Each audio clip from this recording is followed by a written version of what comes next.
Hey guys, welcome to my live stream. I just want to catch up with you on my GoPro 7 Black Edition adventure. I set this camera up to be my vlogging camera for the foreseeable future. Is it any good? Well, let's go into some details. What I have here is my GoPro 7 Black. Nice camera, but as you can see I also have my old, one of my old Hero 4s here, and I come to it later. So my idea was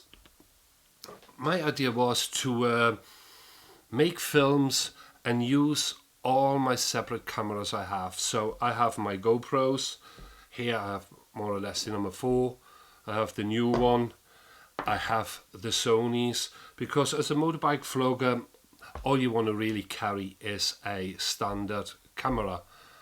And oh, hold on a second, Mr. ADV Vlogger. Hey, nice to meet you. Nice to see you. How are you? Everything all right? Sorry, I have to look up there on the other screen, so and then look over there. So how's things? Hold on a second. Let me just type in here. Hello.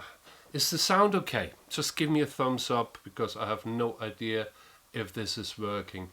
Right, anyway, let's go back to this. What I want to do is, I set myself the task of not being biased and just make films on every single camera. So I want to do motorbike vlogging, I want to do in my little bike shed, I want to do it on the road, basically everywhere I can make a video under any circumstances with one particular camera, and then I will put it on YouTube.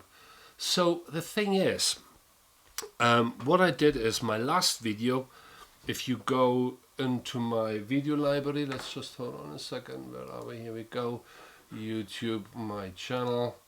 I'll show you pretty quick which one I'm talking about.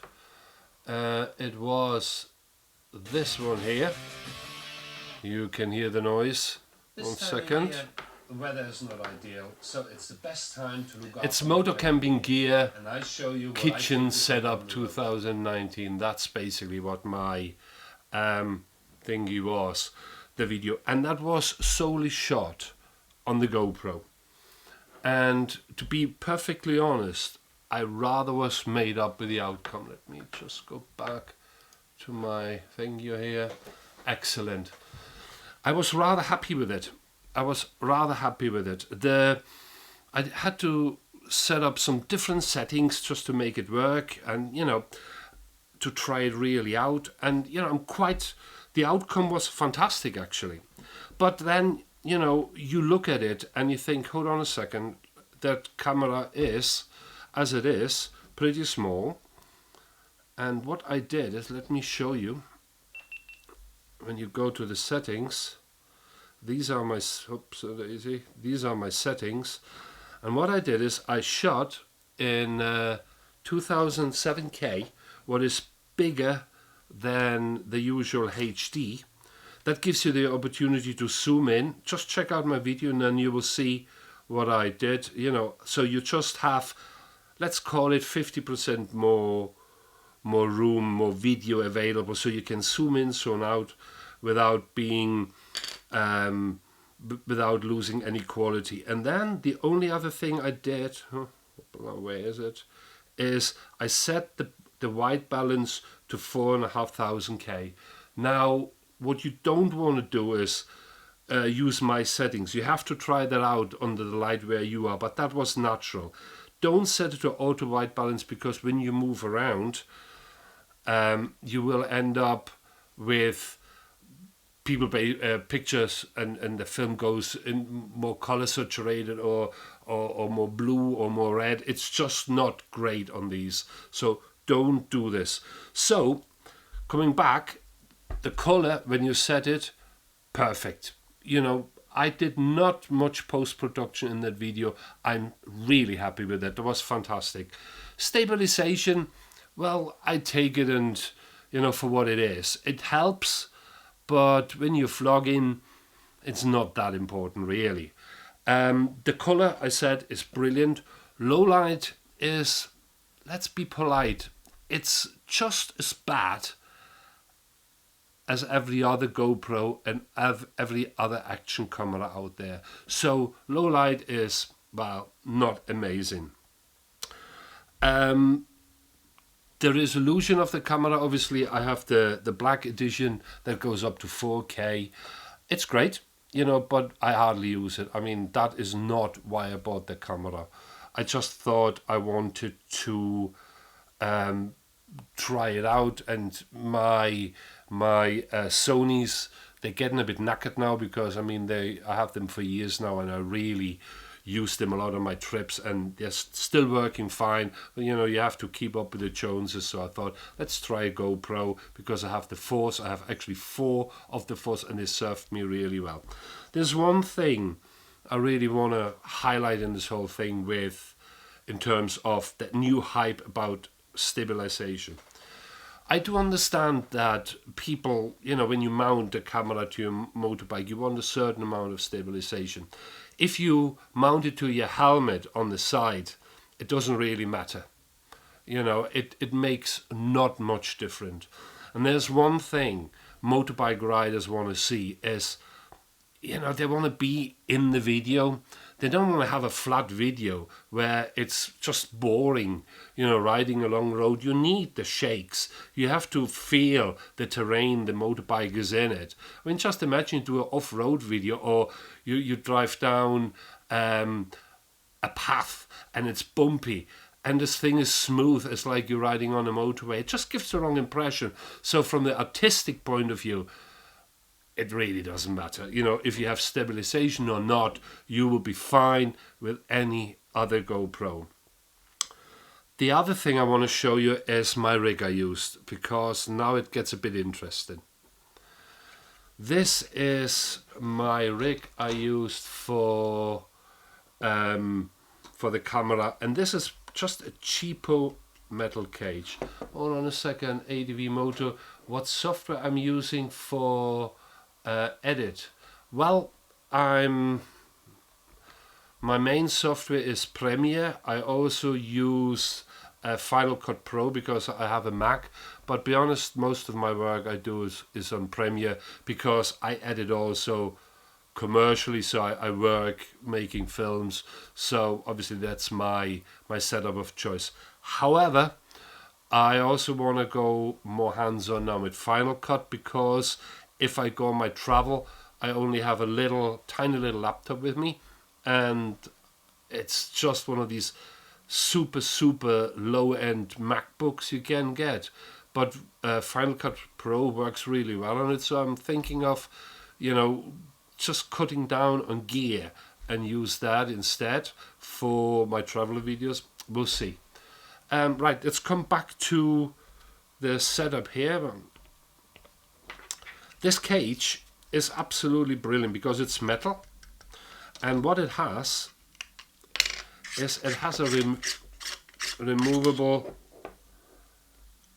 lens on the front, and that protects your GoPro really well. Because if you mount that thing very low on your motorbike, you know, you may get stones and stuff like that. And here, and if that breaks, well, replacing that will be about maybe $10 for one of them, or £7, something like that. So I highly recommend that. But here is the catch of this whole system. Let me move that up. This little box here is the audio interface of the GoPro 7 or 5 or 6. Now, when we look at my old GoPro, so this is the audio interface for that, and all you used to do is use a cable like that to connect your GoPro, your microphone to your GoPro, and you're done. Now you have to deal with this box. Now that little cable was £3 on, I think I bought them on eBay, and when I ordered it I didn't even look at it. I thought, oh, that's great, you know, there's a pack of 5, and when it came it was a pack of 50, so I ended up with 50 of those for about 20 quid, you know. So actually, in my opinion, that's a way better system. Having that box stuck to the side of the helmet, it's just not a great idea. Now, one of the things I really struggled with, and I show you now, you may see this on your screen 1 second. I did a little video, and listen to the sound. I did a little video, and that's the original footage from the GoPro when I shot my last video the day before yesterday. Now have a good listen and look at the synchronization of the sound, because quite frankly it's not great. So a little tip, this whole video is shot on a GoPro 7 Black Edition. I'm wearing a lavalier microphone for the sound, otherwise the camera is stock. So let's see what we get from it. A little tip, this whole video is shot on a GoPro 7 Black Edition. I'm wearing a lavalier mic. You see, and that's the problem. For whatever reason, if you use an external power supply to power that thing, you really have problems. The sound goes out of sync and it's pretty much useless. Now if you plug it in, and apparently, well, there is a solution for it. You switch your camera on first and then you plug it in. But as a motorbike vlogger, that is not really good, because obviously we have a habit of using these power banks, what we mount on our motorbike helmet, and plug them into our cameras, so we have more power for a couple of hours ride, or maybe all day, like in my case. And this is the thing what lets this camera down. Now you could argue, well, you know, maybe there's a software upgrade pretty soon and they fix it. Well, if I spend £350 on an action camera, I expect this to work. It's just not acceptable. There's no excuse in the whole wide world who says to me, well, you know, you spend 350 quid for a camera plus 40 quid for the interface to enable to plug it in. Then you have a dedicated power port, and then when you plug it in, your video goes out of sync. Sorry, that basically lets the camera down. So at this moment in time, as a vlogging camera for the motorbike, where you have it on your helmet or you keep it on for a longer amount of time and you need a battery to go with it, I'm sorry, it's not working. It's a bit of a letdown. Terribly sorry, I can't help you. If you look, for example, at my other cameras, for example, the little Sony, that has a dedicated mic input. Never had a problem, stabilizes very well. My old one, never a problem, you know, with the sound. You can do whatever you want. So in the end of the day, bringing it back to the GoPro. Is it a good camera? Yes. In fact, it's an excellent camera. It's got really good color. The features are great. I'm not interested in any of the time warp stuff, because that's just a fad who comes and goes. You know, you do it once or twice and then you forget about it. So from the creative side, I'm not interested in that. I do everything in post-production. Coming back as a camera itself, the whole audio thing lets the camera down. And I'm sorry, you know, paying all that money, say, call it £400 with all in, and then you can't use an external battery or power supply to run it and do semi-professional long vlogs where you don't want to look at the battery. Well, I'm terribly sorry, GoPro, you messed up on this one. And it would be rather nice if you hold your hand up and say, look, we're working on it. But as far as I can tell, everything is really quiet. So that's my update on the GoPro Hero 7. The next video I shoot will be on my Sony. So whatever I do in the bike shed, I will use this camera, same circumstances, same audio setup, everything the same, and then you can do a one-to-one comparison, how that works, and then afterwards I will come back and I will use my old Hero 4s and see how that compares, and then I think we have a really nice real-world shootout without any fixes in post-production or whatever, because if it comes out rubbish, I will put it up rubbish. So anyway, thank you very much for being with me today, and Mr. ADV Motovlogger, thanks for joining me. I really enjoyed that, and I see you next time. Bye guys.